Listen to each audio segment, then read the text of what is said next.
This podcast is a quest for well-being, a quest for a meaningful life through the exploration of fundamental truth. Enlightening ideas, insights on physical, mental, and spiritual health. The inspiration is love. The aspiration is to awaken new ways of thinking that can lead us to a new way of being well. Welcome to Body, Mind, and Soul Healing Conversations.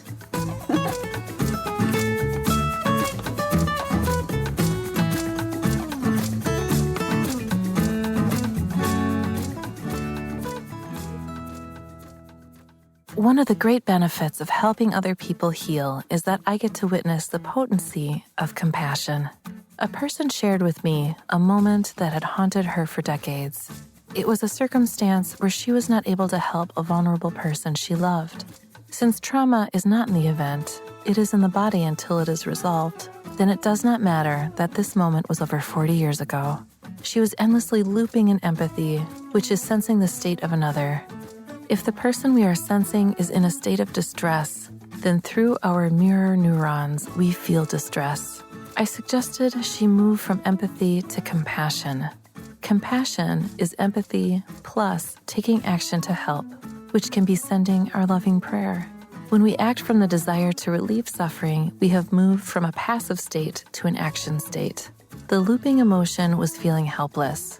I suggested, would you like to say the soothing prayer that you would have said to your person had you been able to at the time? Well, I will sing caring to you. I sang while she sent prayers of her love, reassurance, and kindness. The transformation was beyond what I had even hoped. She immediately had a new, enlivening image of delivering her love. Taking this to the next level is delivering this love to ourselves. Can we include ourselves in the circle of people who need kind words?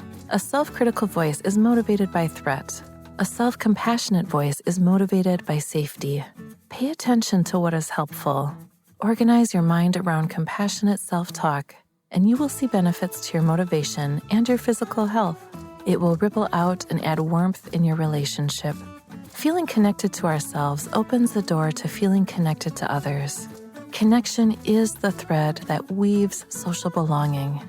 When we have walked the long road of feeling compassion and belonging in our body, we are ready to take our next steps that uplifts human kindness, writes Robin. Valeria Tellez interviews Robin Aisha Landsong, the author of Loving Bravely. She is also a transformational speaker, visionary artist, author, and craniosacral therapist. During a death experience at 8 years old, Robin was called back to life by the medicine song of her beloved African mother.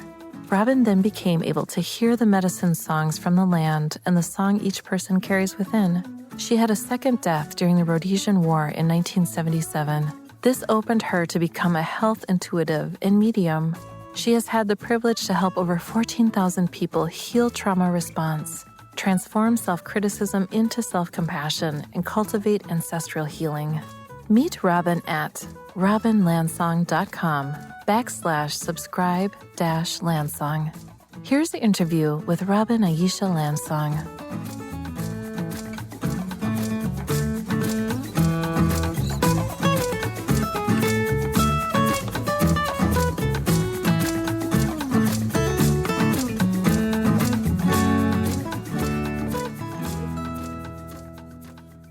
In your own words, who is Robin Aisha Landsong? What a beautiful question. I feel gratitude.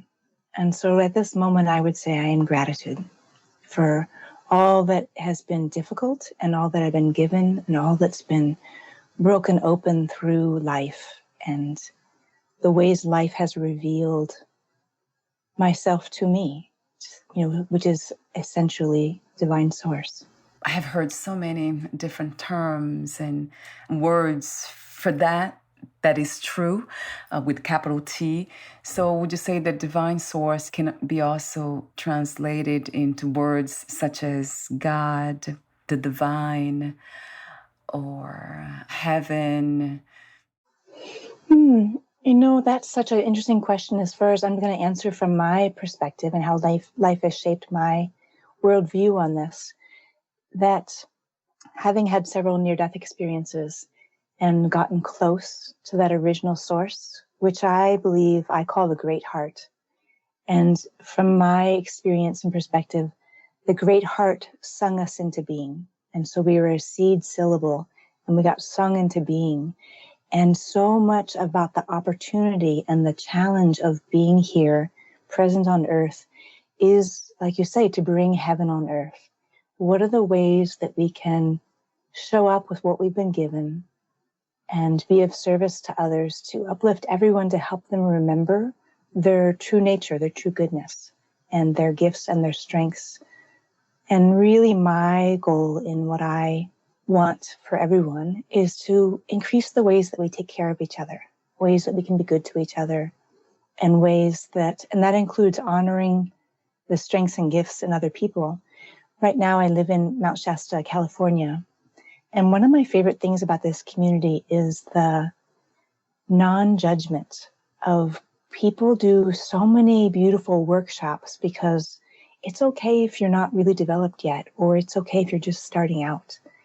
And when somebody offers something, at an open mic or a performance or a workshop, there's such gentle receptivity that facilitates people being more creative and collaborating with each other even more. So safety equals people having the freedom to show up and not fear such harsh criticism, that it's okay to make a mistake, or it's okay to be a beginner, it's okay not to know. And so that's really what a lot of my work is about, cultivating is more kindness in the world so that we can have this space to be who we really are in our true nature. Talk to me for a moment about how you received your name, Lansong. Thank you for that question. So when I was 19, my trauma experiences for my first 19 years, just my body could no longer suppress it. And again, I was in a reasonably safe environment at college, away from my family. And so literally all the trauma response started to erupt, in nightmares, in really not being able to function. And so what happened is that it forced me into doing my trauma work, into doing my resolution work. And so I actually went to some residential trauma treatment centers. And that was a very powerful space to allow me to reveal the truth of what had happened and let go of my story I had created out of denial. The kind of the front story that we can often create to reassure ourselves that everything was okay. And so I exchanged that front story for the truth. And that released, of course, a ton of energy. And it wasn't a fun process at all. It's a very challenging process.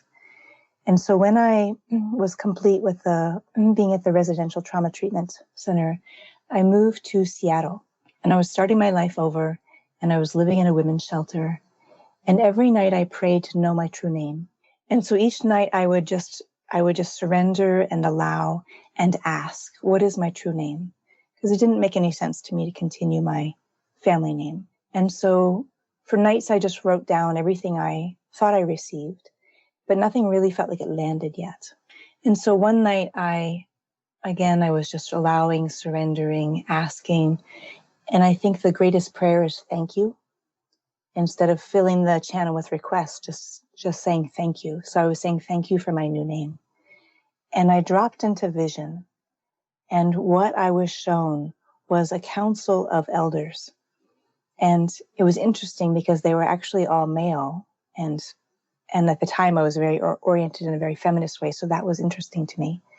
And one of those elders turned to me in this vision and he said, your name is Lansong. And I wrote it down and it felt complete. It felt done. And so the next day I took that name and I went to the court and I made it my legal name. And it was an interesting moment when the judge said, are you sure? And I said, yes. And he said, all right, then it is so. And he stamped it officially. And my favorite part was I went to the bank and I was just starting my life over. So I was opening my first bank account there. And the person decided, based on my last name, that I must be a famous musician. Yeah. And so here I am. I'm doing all this trauma recovery work. I feel like my self-esteem is so low. My life is so shattered. But she was convinced she was working with somebody famous and a famous musician. So I didn't correct her and I just let her have her story. And so she was, so excited about working with me. And I thought, oh my gosh, if you only knew how bad I feel inside right now. But it's making your day to think I'm some famous musician. So I let her have that. And it was a delightful moment for both of us. And the truth is, I didn't understand it at the time. I was just in too much trauma response and working with, dealing with all that comes with the burden of trauma. And over the years, I began to really open up singing.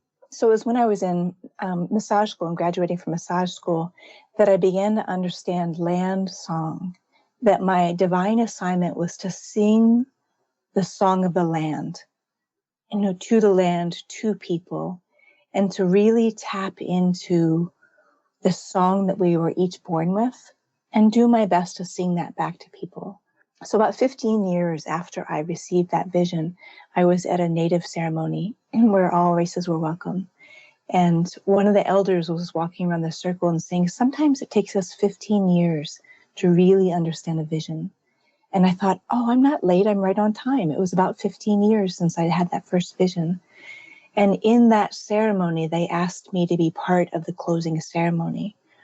And the singing from the land, the memory, the ancestors who reside still in the land sang through me in such a potent way that it was valuable to me. And a lot of people told me it was one of the highlights for them of the 3-day ceremony, of just that permission to remember that place where there's a language in the land and a language in our bodies. And if we can soften and listen to that and allow that to come through, it's going to be of service both to honor the land and honor one another.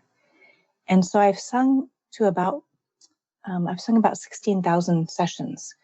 And it really amazes and humbles me each time that I can't actually tell you exactly how it works.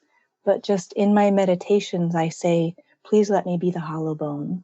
Please let what medicine needs to come through for this person, this area of the land, to help us all remember our original goodness and the medicine and our own medicine that we have inside ourselves to activate that, to bring that to life, to bring that to the forefront.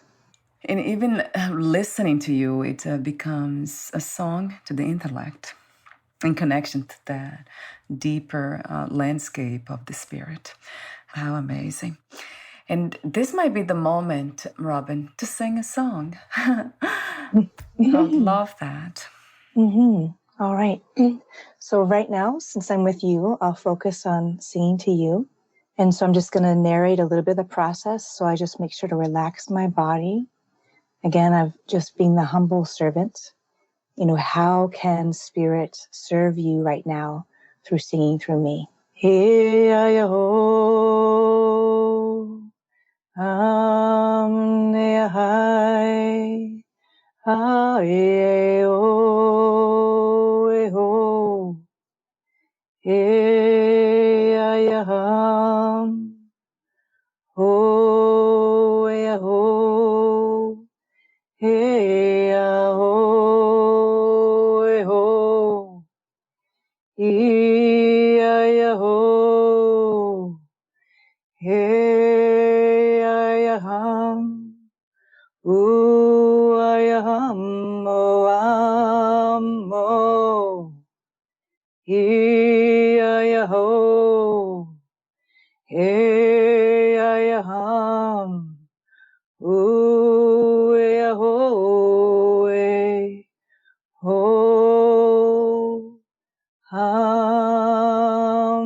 It feels like a trance, I think some people have described.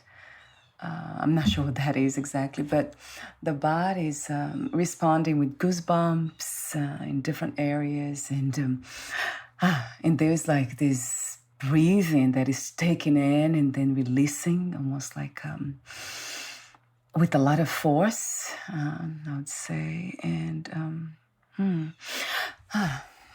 is that something that you would explain, Robin, or you just let it be? What else is happening in the body? I think it's so unique for each person. And, for some people, that's just calming. And for other people, it, especially if I do rounds of it, it's very transforming in terms of really what I'm focusing on is the nurturing and how much we all need to be witnessed. And that when our being, our essence, our nervous system, our history has compassionate witness, it gives us the space to relax. And when we relax, we're much more receptive to our own healing and much more receptive to what inside ourselves need to be witnessed. Because when we can turn towards rather than abandon our own suffering, that's when we can allow it to have space, allow it to move from being compressed to being spacious, to being integrated and metabolized. And the real moment of trauma transformation or abandonment transformation is that spacious metabolizing, that integrating. That's when we can get to meaning making. That's when we can rewrite our own story from a victim story to a survivor story, ultimately to a leadership story. I actually do pretty often, I would say every 2 months, Reiki sessions. And I feel there's so many things happening within the body, but the mind cannot understand. There's no really cognitive direction, got nothing. There's no thoughts really, but the body's doing so much. And I know something's being released, transformed, but the mind's completely out of it. I often wonder why. Why is the mind? Because I write a lot and I talk a lot with so many amazing people, and to translate all these feelings and perhaps these callings and these messages, profound messages.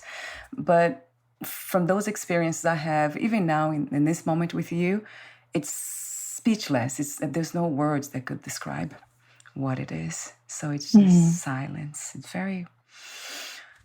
very powerful in its own right. Mm-hmm. And one of the things I really enjoy in my years of experience doing craniosacral biodynamic craniosacral is when we get to that spacious place. And it is beyond words, beyond cognition. And there's value in so many different methods of healing, as of course you know, and your listeners also know.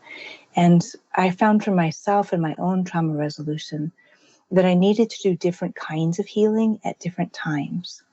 And so when I was just starting out, going from being a very compressed, very repressed person, that cognitive and discussing things and talk therapy was helpful to give me some landmarks of around changing my self-identity, around changing my self-story. And so the further I got and the safer I got in my nervous system, the more willing I was to go into techniques that do become wordless, do become just about spaciousness, where we know we're different, we know we're changed, and we just really have to live our lives and see, am I less reactive? Am I able to calm down sooner if I get triggered? Do I have more self-care? Am I able to stop some of the destructive eating and go into the constructive and the self-nurturing through food?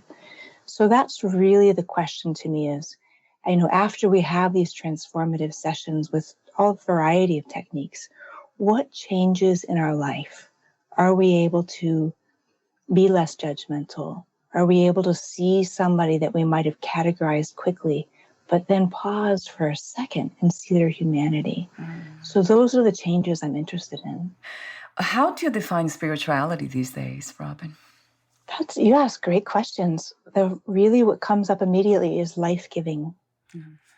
And the less concepts, I think the better, because we don't want to just trade, say if we grew up in an alcoholic family or a very religious family that had a lot of rules, then just trading spirituality that also has a lot of rules or judgments doesn't seem to be up-leveling the life-giving aspect. So I myself practice Buddhist meditation and chakra meditation, and I found that very grounding. So everything that can be really grounding, movement in the body, exercise, being in nature, that sometimes for people who did have a childhood that facilitated being dissociative, meaning up and out, not very in the body, that the spirituality can also be a form of dissociation, a form of not connecting to our physical form. So I'm really about all kinds of practices that bring us home to this soma, to this body, to this landscape of our body, our human cells, because that's the place that I'm able to manifest more of my projects and ideas. That's the place I'm really able to touch other people. And that's the place that I feel most rooted in joy, in life-giving joy. And early in my process, when I was still quite dissociative, I could travel different places, but it didn't make a lot of change in my life in terms of how things actually showed up. So I'm very much an advocate for things that are based in really observing what's true. It's one of the things I like about Buddhism is not reinforcing our story or our beliefs, but just observing like what's happening right now and what's the truth, which of course is always going to be colored by our experiences. But that's the beauty of trauma resolution, is we're not seeing through defensive trauma-informed eyes. We're getting clear of that and able to see people's intent that isn't just from a defensive place. So I would say life-giving, and that includes, eating beautiful food and eating whole food and just the ways that we can uplift other people's lives. Life-giving. I love that. And you made me wonder the reason why I eat fish. I still eat fish, salmon, and sometimes tuna. And then I wonder why too, because I do know that it's a dead body and that should not be promoting life. Well, again, I think coming back to what's observing the body's responses and observing the truth that is there. And one of the definitions I heard recently of kind of, the more challenging side of culture is deeply held assumptions and beliefs. And so again, that's why I really cherish the Buddhist practice of just observing outcomes. And so, same thing for myself. I tried being a vegetarian and just my body wasn't doing well. I was anemic, showing up in blood tests. I was weak. I was losing strength. And so I do believe there are body types that can be vegetarian and be just fine. And I believe for myself, especially as a severe trauma survivor, that I do need protein. And so I do a blessing. I try to be as conscious about it as possible, get high quality, organic, well treated. So it can still be in alignment. And I'm still a mammal that needs that kind of protein. And I'm okay with that. And so I think that's the piece is, are we doing something that our body needs, but then berating ourselves for it? And if I can just drop into a little bit about one of my really new deep passions is about observing the ways we do self-criticism and self-beratement. And can we take that same moment, the moment we notice we're in self-criticism, which high expectations or unrealistic expectations is a form of self-criticism, because we're never going to be good enough if we don't meet this idea or assumption that we have. And so dropping into noticing the moment we have that thought, stopping that thought mid-sentence, coming back to the breath. Am I breathing in or am I breathing out? Giving it space. And so that's step one, is just the noticing and interrupting the self-criticism, the unrealistic expectations. And that's enough. Like that's a project for a year right there. So true. Yeah. And step two is shifting it over to compassion. So first we've noticed the suffering, noticed the distress of our self-criticism, and then shifting it over to compassion. wow, it's hard to have a value that doesn't match what my body needs. Or it's hard to be confused about what's the right thing to do. Right. So you can see there's a gentle, open spaciousness in that compassion piece. And the definition of compassion is wishing the relief of suffering, our suffering, somebody else's suffering. And when we can, taking action to relieve that suffering and increase well-being. Wow, what a beautiful definition. And I know one of the questions, the guide questions that I have received from you is that the difference between compassion and empathy. I would love to hear more too, Robin, on that. Yeah, like I say, I'm taking a fantastic training through Stanford on compassion. And the empathy is being with the suffering. So you have to initially notice the suffering. So when I was singing to you, I was feeling all these places of fluidity and flow. I was feeling your ancestors. And then there was just like slight traces of areas of distress. And so I was singing to all of it. And so I was noticing both the strengths, the ancestral richness, what's available to you there. And I was also noticing the areas of a little bit of distress and suffering. And so being with that, so that's my definition of empathy, is being with. So not turning away from our own suffering or somebody else's suffering. If we feel we are in a place of low capacity to do something about that suffering, we are more likely to turn away from even noticing the suffering. So that's step one, noticing the suffering, having some faith in ourselves that we can stay with it, that it won't overwhelm us or won't add to our confusion or our lack of sleep. So if we trust ourselves enough to be with the suffering, then there's deciding that the other person is worthy of compassion. And so this is where social equality comes in, and our judgments. So if we decide this person is not worthy of compassion, then the process is stopped right there. If we decide this person is worthy of our compassion, which again is an action word, which is either doing a prayer for their well-being, relief of their suffering, or if we can, physically doing something, whether it's just listening to their distress or being with them, witnessing them, in circumstances like when there's say there's an emergency, of actually showing up and taking action to help them out. And what happens for us when we can take action, of course, there's all kinds of research on the benefits of altruism, the benefits of helping another human being, is that our sense of agency goes up, our oxytocin, our dopamine goes up. So this is very physiological benefits to being altruistic, to being compassionate. And our own faith in human goodness goes up when we take the time to take action on the behalf of somebody else's suffering. So it's a beautiful cycle, and there's so much that can get derailed along the way.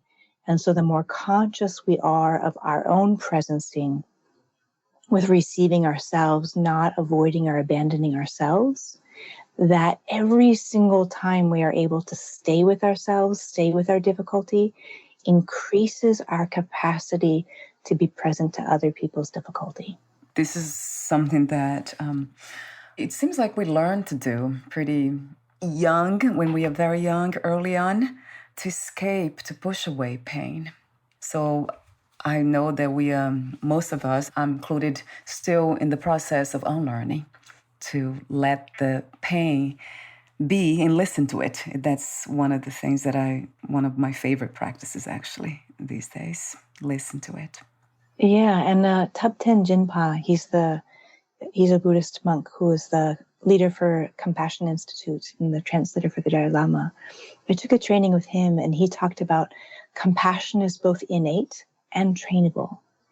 And so the research shows that even infants are innately compassionate. They want their mother to be well, not only in a selfish way of wanting, their mother to be well, to be able to care for them, but they also just innately want those around them to be well. And so they will naturally, innately, try to uplift the well-being of those around them. And it's, if we have a dilemma around being that generous and being safe that's when things get complex in our nervous system and our being about being generous. How do you see this idea, the concept of love and the concept of, or the idea of compassion? Are they equal, the same, or somehow different in our own minds? Different? That's interesting. I hadn't contemplated that. I think we can be compassionate, meaning taking action for the well-being of others without, certainly without being in love. But you're right. I do believe it sparks. I guess it's the question between what's the definition of caring and love.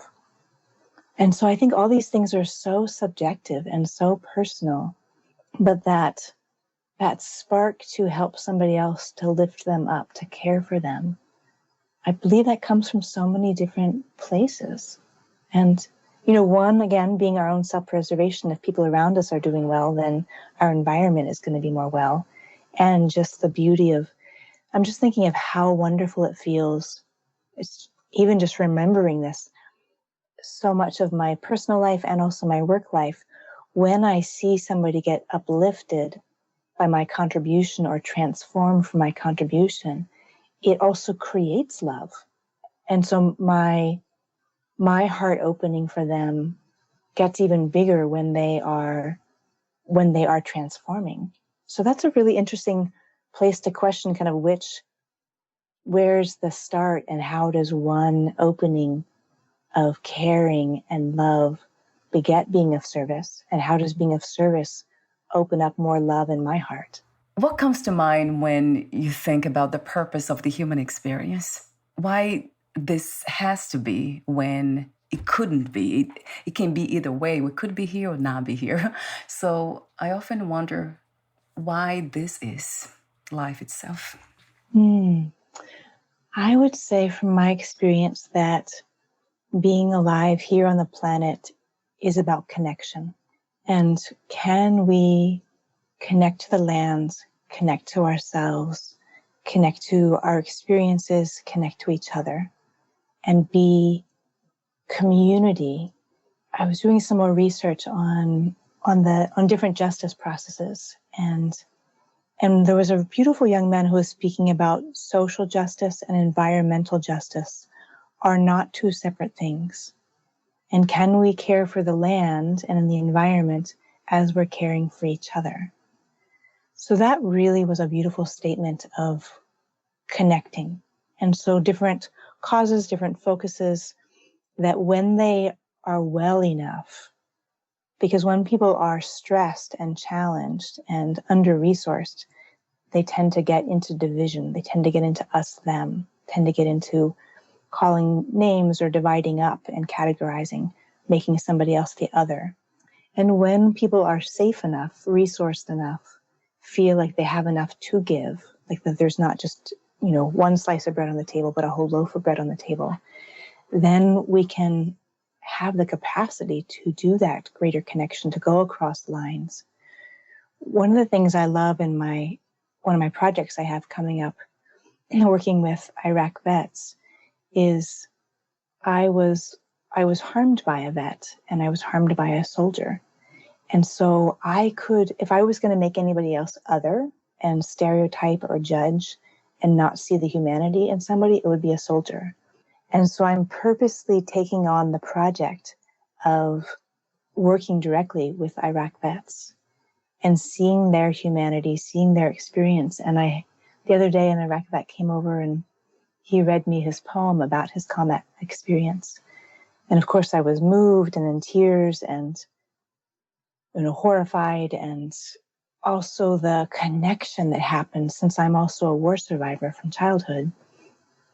The connection that happened when he spoke about his war experience, even though it looked like he was on the side of power and he's on one end of the gun. And as a child, I was on the receiving end of the gun, that I could completely relate to when he was speaking about his sanity unraveling in this war circumstance. And so that's, in a way, all I need to know is that's the place where we root and we connect. So I believe we're here to work with our judgments, work with our stereotypes, work with the ways we make somebody else other, and see, can I soften that just a little bit? Can I dial down my judgment just 1 point so that I can recognize the humanity in somebody else? And I'm not saying open yourself to somebody who's being abusive. And not saying putting yourself in a power dynamic where you're on the brunt end of it, or you're the somebody else's punching bag. I'm not saying that at all, because boundaries are part of love. And setting boundaries with somebody, telling someone no is a form of love. Telling someone that their behavior is unacceptable is a form of love, because you're helping them self-correct, giving them guidelines. So the dance of connection would be my answer in terms of why we're here. It's almost like the body's the anchor of separation. Mm-hmm. It feels that way in so many ways. But it can also be the anchor of true love in that sense. And how beautiful that is. Just by thinking about it is just the most incredible thing. Mm-hmm. So this might be a good moment for you to talk to me about your upcoming book, Loving Bravely. Mm-hmm. So it's my experience of when I was 8 years old living in the US. I was abducted by a soldier. It was 1977. And he drugged me and took me out of the country.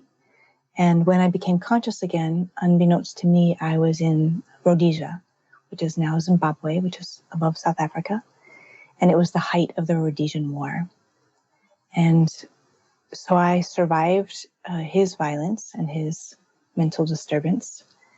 And eventually I was, through many different circumstances, I was arrived in a village. So I was left abandoned in the bush. And then I made my way to a village with the help of another soldier who actually was of service to me, saving my life. And so the people of that village, that homestead, took me in. And when one of the women sang to me, it was the first mothering I had experienced in my life. It was the first true, deep nurturing of being seen with her song. And she sheltered me at her own risk. And they took me in, taught me ceremony, began teaching me how to really listen to the song in the land, the song in people. And unbeknownst to me, I didn't understand the magnitude of the war that was going on. I wandered too far from the village, and I was actually shot by a soldier. And I crossed over to the other side and had a very extraordinary death experience where I was being welcomed home to my original source. And I was loved and purified by 6 different beings who were preparing me to be ready to receive the magnitude of the Great Heart, the magnitude of that original source, and purifying any thoughts that I had that I wasn't good enough, or somehow being abused was my fault as a child, that there was something innately about me that made adults be abusive. And so they cleared out those thoughts so that I could comprehend the magnitude of the original source we come from. And it was really the singing. My adoptive African mother had found my body. I kind of came back and I viewed her from above, taking my lifeless body into her arms, stopping the blood flow. And she was wailing up into the sky. And since I was looking down from above, I wanted to comfort her. I wanted to tell her, I'm okay. I'm totally held. I have all these guides around me. I'm not in pain. And she changed her wailing to singing. And then she called on the ancestors to do a calling song to bring me back to life, to call me back home. And I was still crossing further, going to my original source. But when her calling song with the ancestors' help reached me, it turned me around and I turned back towards life. And I remembered I hadn't done my purpose, which was part of my purpose is to sing to people to help them remember their goodness, remember their wholeness. And so I turned around and came back to life to live that just as she had done for me. She called me back to life with a medicine song. And from there, I was returned taken over to South Africa and hospitalized, eventually returned back to the US, where sadly my family denied my experience, wouldn't let me talk about any of it. I had to repress it all down. And so again, at 19 is when it just started exploding out of me and I couldn't repress it any longer. And so I did a tremendous healing trauma journey for 2 decades and then was able to start really returning. At one point, my therapist said to me, "Why are you in such a hurry?" And I said, "Because I feel like there's something I want to give back, something I want to help others in their process. I don't know what it looks like, but just really being able to give back, to turn something around. Because I was given so much during my near-death experiences that it created this drive into me to be of service. And many near-death experiencers say the same thing, that we want to be of service to help people remember heaven on earth, and that we're all good enough and we're all innately whole. And just like this whole discussion is about remembering that. And all of your work is helping people remember their goodness, remembering that, returning to love. Yes, Robin. Thank you for being open. And what can I say? It's like almost, it goes back to that speechless place. Yeah, because it's true. So there's no words that can describe what's being felt. Thank you so much again for your presence in this reality and for everything that you're doing, that you have opened up to. That's just, to me, incredibly beautiful. Thank you. My honor. I have some ending questions for you, but before that, I wanted to mention that you have many beautiful places online that listeners can visit. And I'll have also those links on your podcast profile. You have a Facebook page, Instagram page. You offer a free 60-minute class on nurturing your nervous system. You also offer intuitive reading, drawing, and singing medicine group.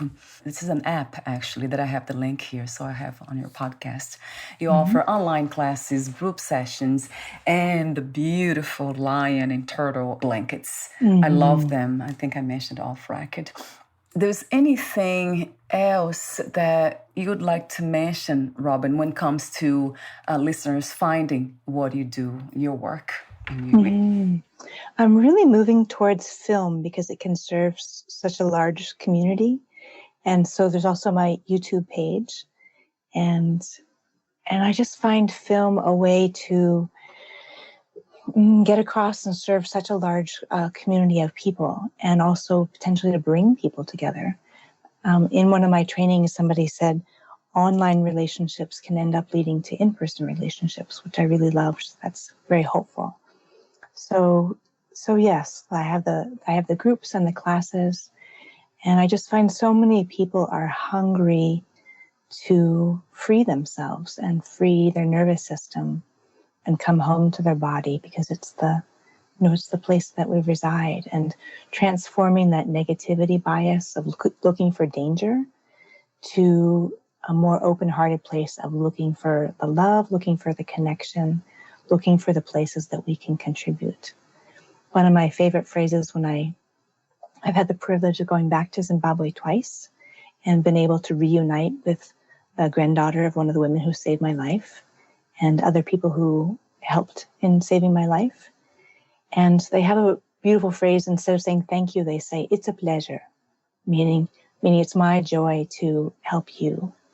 And there's, in every culture, there's shadow and there's light, but there's very much the reason I'm alive today is because they saw a child. And even though I was of a different race and different culture, they said that child needs mothering. And even though I'm not her biological mother, I'm going to mother her. And so it's that true, deep community of people willing to love bravely that I'm hoping that all my work in the book and the film and the classes, that facilitates other people stepping up to love themselves and to love others. Oh, it is a joy. I love that way of saying. I don't say pleasure for some reason. I kind of refrain from saying that. Not that I have anything against pleasure, but joy, that resonates with me. Yeah, I do have the YouTube channel. I do have that here too. Yeah, I forgot to mention because I think the link was, I could not pronounce the link. There's a lot of codes, but I'll have the link on your podcast profile, of course. Wonderful. Thank you. Thank you. And my last question is, what 3 experiences you wish everyone to have before they lose the body, before they transition? Wow, what a great question. Being at a birth and being at a death.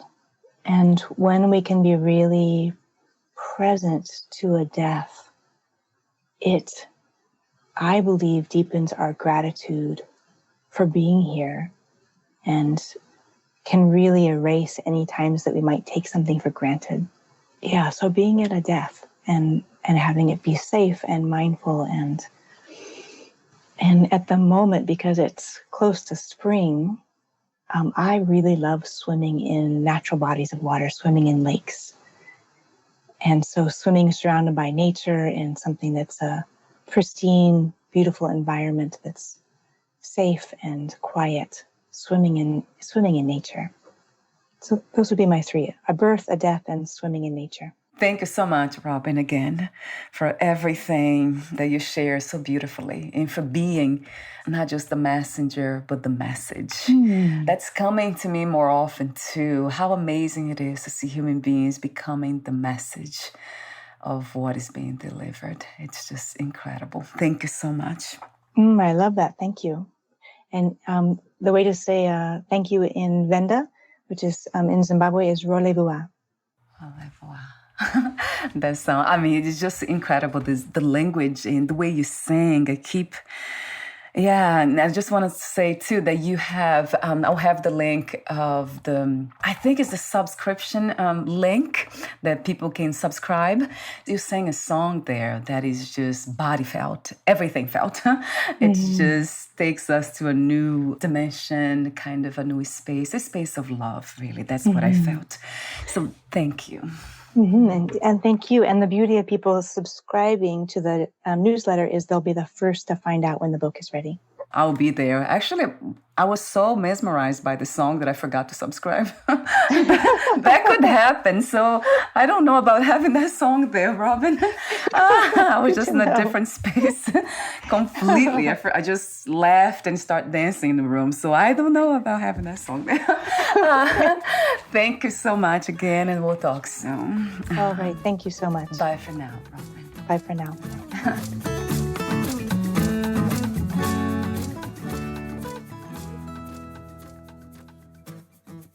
Thank you for listening.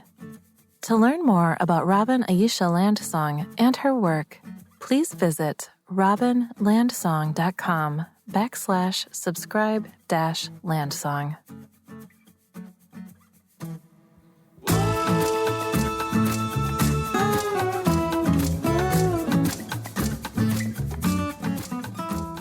To learn more about this podcast, please visit fitforjoy.org/podcast.